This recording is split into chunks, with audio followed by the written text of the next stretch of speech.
नांदेड़ जिले के लोहा तालुके के वाड़केवाड़ी नामी गांव में वैजनाथ अप्पा महागांवकर नामी किसान के मकान में एमएसईबी की जानिब से दी गई पावर सप्लाई में शॉर्ट सर्किट होने से भयानक आग लगी, जिसकी वजह से घर का सारा सामान जलकर खाक हो गया। खुशकिस्मती से जिस वक्त दोपहर में यह हादसा पेश आया उस वक्त साहिब मकान खेत में काम करने के लिए गए हुए थे, जिसकी वजह से उनका किसी तरह का जानी नुकसान नहीं हुआ। आग लगने के बाद मकान से धुआं उठता देख लोग जमा हुए और उन्होंने काफी मेहनत और मशक्कत के बाद आग पर काबू पाया। मकान में आग लगने से न सिर्फ मकान में रखा सामान जल गया बल्कि मकान में जखीरा अंदोजी की गई कपास और अलमारी में रखी हुई नकद रकम और दीगर अहम सामान भी जलकर खाक में तब्दील हो गया।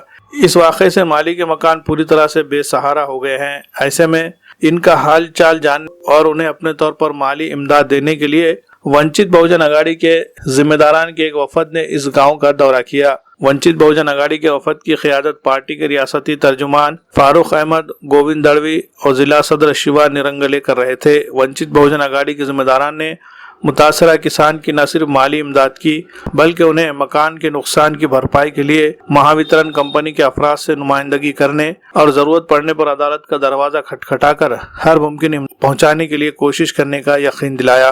वफद के जिम्मेदारान ने उन नौजवानों की हौसला अफजाई भी की और गुलपोशी की जिन्होंने आग पर काबू पाने में अहम रोल अदा किया था।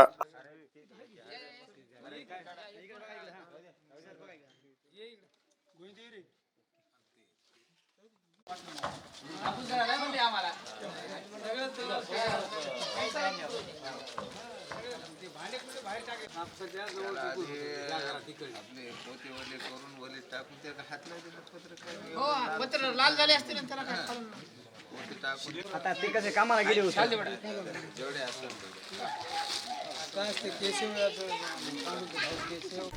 तुमचं नाव, कोणता गाव, काय प्रकार घडला सांगा।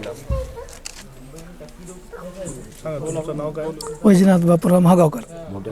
वैजनाथ बापूराव महागावकर, राहणार वाळकेवाडी, तालुका लोहा, जिल्हा नांदेड।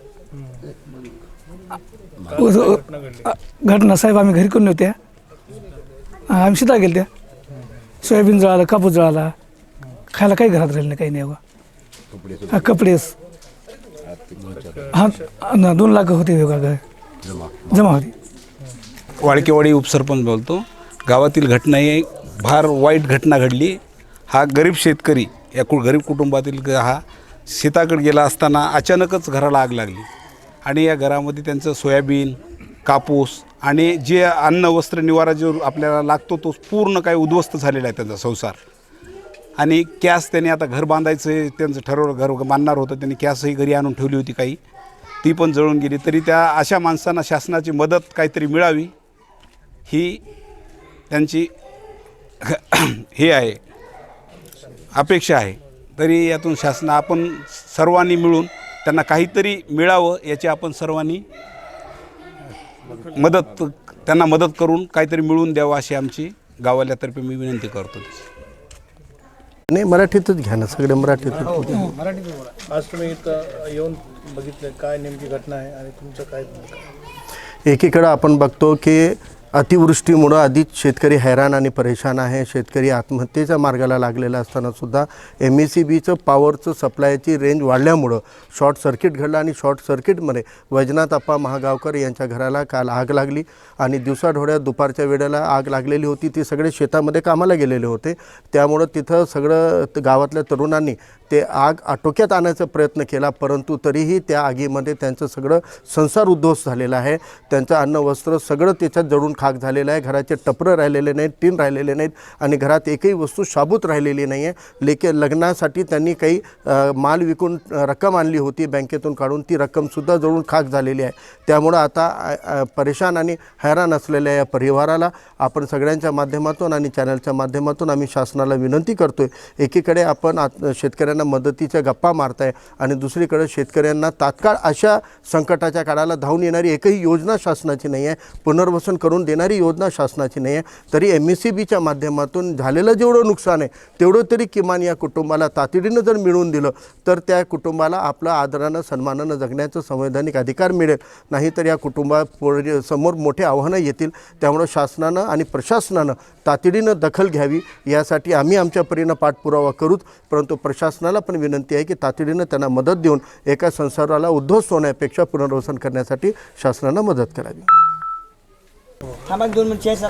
लोहा तालुक्यातील वाडकेवाडी या गावी वैजनाथ आप्पा महागावकर यांचं घर काल दुपारी 2 वाजता MSEBच्या लाईटच्या शॉर्ट सर्किटमुळं संपूर्ण घर जळालेलं आहे. घरामध्ये अक्षरशः त्यांच्या अंगावरलेच आता कपडे राहिलेले आहेत आणि त्यांनी 2-3 दिवसापूर्वीच शेतातील माल विकून घरामध्ये 2 लाख रुपये आणून ठेवले होते. घरामध्ये कापूस होता. पूर्णतः म्हणजे त्यांच्या घरामध्ये त्यांच्या अंगावरल्या कपड्याशिवाय काहीच राहिलेलं नाही.